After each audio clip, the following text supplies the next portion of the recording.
Hello everyone. Today we will see how we can identify the maximum and minimum value of a dataset in Excel. So let's start. This is our dataset. We want to see which one is the highest value in this dataset, that means in revenue, and which one is the lowest value or minimum value. So first of all, to get the maximum or highest value, uh, start with equal sign, then type max. You'll see there we can double click on it to get the formula, or we can keep as it is, that is m is capital, a and x uh, small letters. It doesn't matter, it will work. uh, First bracket, then we have to select the entire range, closing bracket, enter.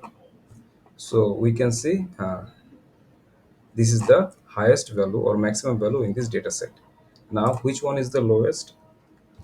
Again, min, and then double clicking on it. Okay, then I'm selecting the entire range, closing bracket.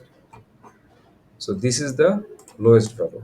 So this is how we can identify the maximum and minimum value of a particular data set. That's all for today. Thank you very much.